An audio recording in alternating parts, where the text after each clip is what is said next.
Hey everybody, my name is Chris and welcome to my channel. Welcome to part 2 of Instagram's greatest and worst fragrances. I released my video yesterday, Instagram decides the 10 best fragrances, and today, those of you who may not have agreed with that list may get your revenge on today's video, which is the 10 worst fragrances according to Instagram. Like I said in my top 10 video, so to put things in perspective, you need to know the demographics of my followers over on Instagram, and I'm gonna put them up on the screen just to put things in perspective. And I also will say, people on Instagram in general, or those that follow me and interact with me, are really into perfumes. More so than people who just dabble in YouTube or just watch YouTube videos. Niche fragrances are much more popular. I would say you're going to see more niche fragrances, a lot more indie fragrances on the perfume pages over on Instagram, because people over there really get into their perfumes. And just as a reminder, this video, like the top 10, is just meant to be fun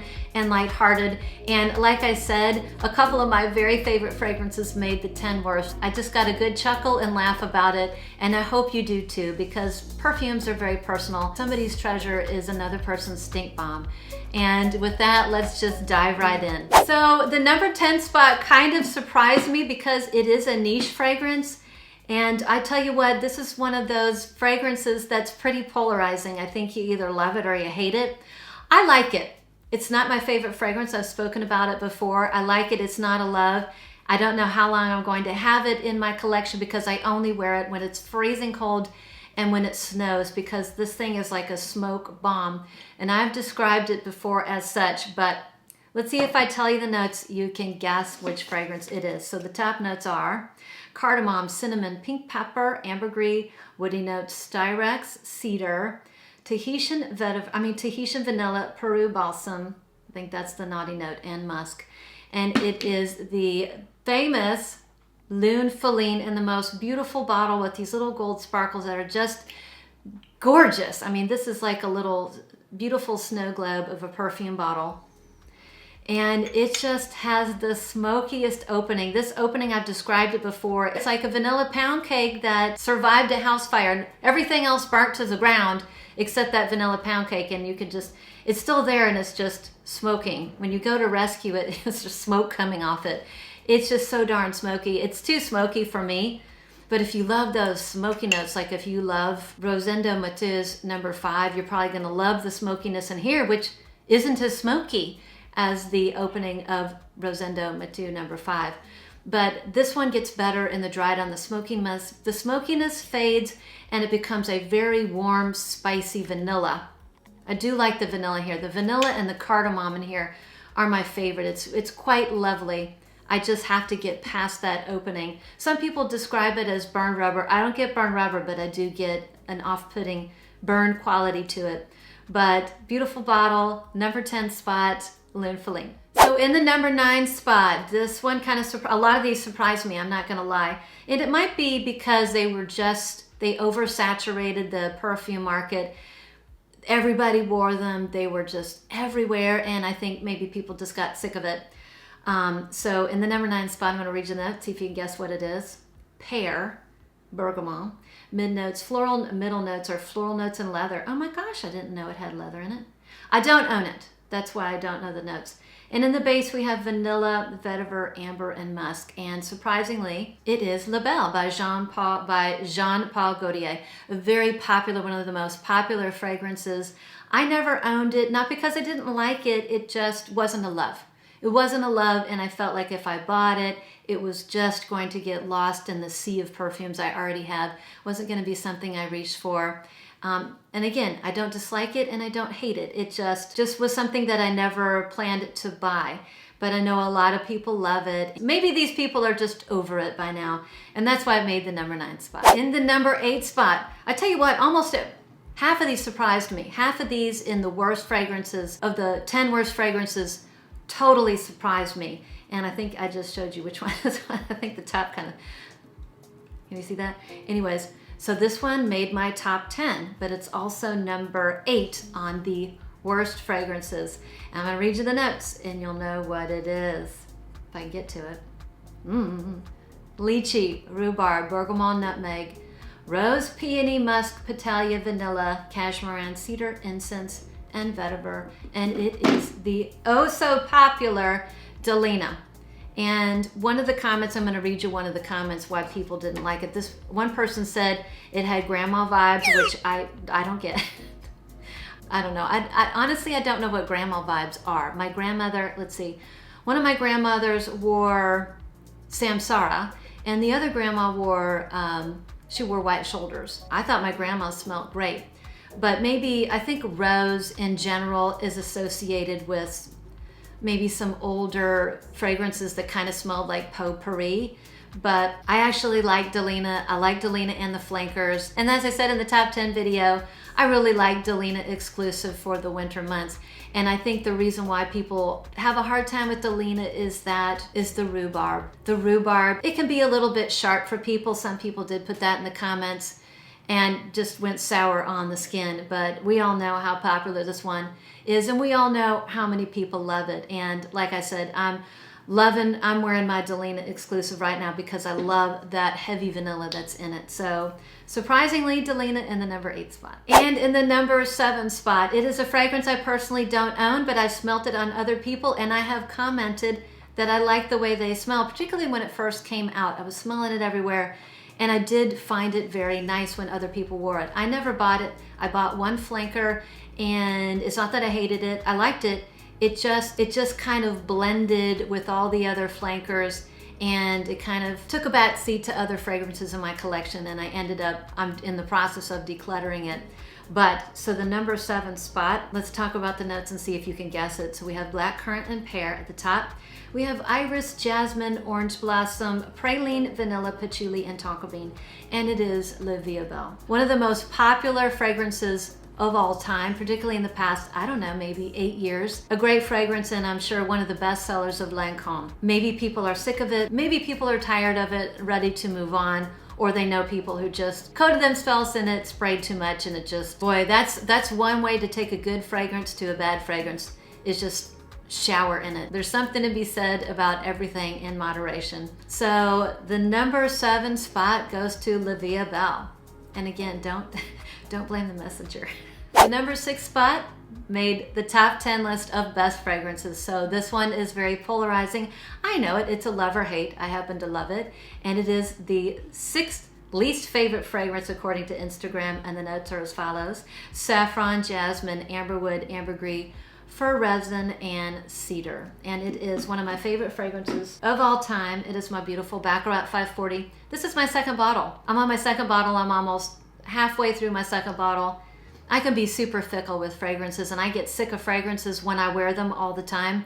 And I'm just so glad I'm not sick of it. This to me is a masterpiece. It is a masterpiece. Nothing smelled like this when it first came out. It was groundbreaking. Nothing was remotely close to this. And as we all know, there's lots of clone, lots of dupes. And the reason why it's been cloned and duped, it's probably the most cloned and duped fragrance other than Aventus, is because it's beautiful. But there are just some people who don't like it, including my daughter. Doesn't like this one. She doesn't hate it. She doesn't like it. She says it smells like a dentist's office. But she loves Ariana Cloud, which is very similar. Has enough differences. It has coconut, and it doesn't have that Band-Aid-y dentist's office vibe that she gets. But my baby, my love, is in the number 6 spot, and I get it, and I get a big chuckle, but you know, how boring would it be if we all loved the same fragrances? So number 6 spot to an iconic masterpiece in my opinion, but not for everybody. All right, in the number 5 position is a fragrance that has prominent notes of lavender. So you ready? We have lavender, mandarin orange, black currant, petitgrain, more lavender. Lavender and more lavender. Lavender in the mid notes. We've got lavender, orange blossom, jasmine, and in the base we have vanilla, musk, cedar, and ambergris. And it is Libre. Now, I don't have the original Libre. I did not like that one. I agree. I mean, I don't hate it. I just don't like it at all. I don't hate many perfumes, so. But I just didn't like it. It was too lavender forward, very screechy. I just didn't like it. This is the Intense. This is the EDP, or the EDP Intense. This is the flanker that I liked when it first came out, and my daughter really likes it. She likes it when I wear it. We are right now, this one is in a timeout right now with me because I sprayed it. Oh, I coated myself on a hot fall day. disaster. It was, I had it on my clothes and I had to tolerate it until I could come home and change. It just about killed me. So this one is much more, to me, something, it's so strong it needs to be worn in the colder months, and too much in the heat is not good. We're doing a Rachel and Ross thing. We're taking a break. It's in timeouts in the corner. But so yeah, not as lavender forward, where I get it there. Not as lavender forward and a lot more ambery vanilla, but this one is a powerhouse and not loved by everybody, particularly the OG, and I can see why. Too much lavender. Lavender is a hard note anyway, and when it's that lavender forward, I can see why it didn't go over well with a lot of people. In the number 4 spot is a fragrance that's probably not going to surprise a bunch of you, but I'm looking at the notes and I'm shocked at the notes. I guess I don't own it. I own a flanker that I'll talk about in a minute, but these notes sound delicious, so let's see if you can guess. We have cotton candy, coconut, cassis, melon. Am I looking at the right fragrance? Yeah, yes I am. Wow. Jasmine, bergamot, pineapple, and orange in the top. That's just the top, folks. And we have, in the mid, we have honey, red berries, blackberry, plum, apricot, peach, jasmine, orchid, nutmeg, rose.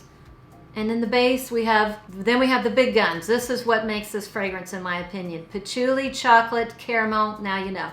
Tonka, vanilla, amber, musk, and sandalwood. And it is the OG. It is Angel.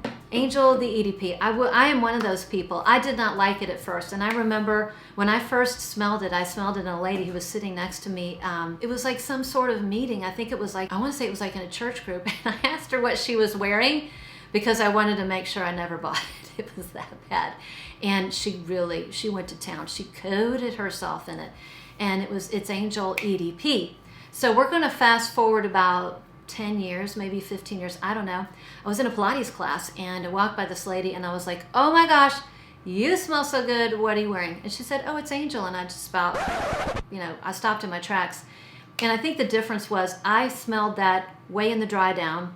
And also she was light on the trigger. So I think I like the dry down of the Angel OG, particularly when it's not overdone. I had the OG, but I ended up, I don't even know where it is. I ended up getting the EDT Flanker that came out in 2019, and I adore this fragrance. I love this perfume, and it is one of the most complimented perfumes when I wear it.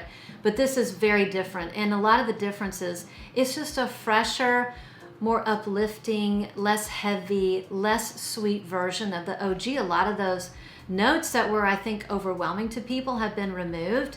The patchouli is toned down. It's got some nice fruits. It's got like pear.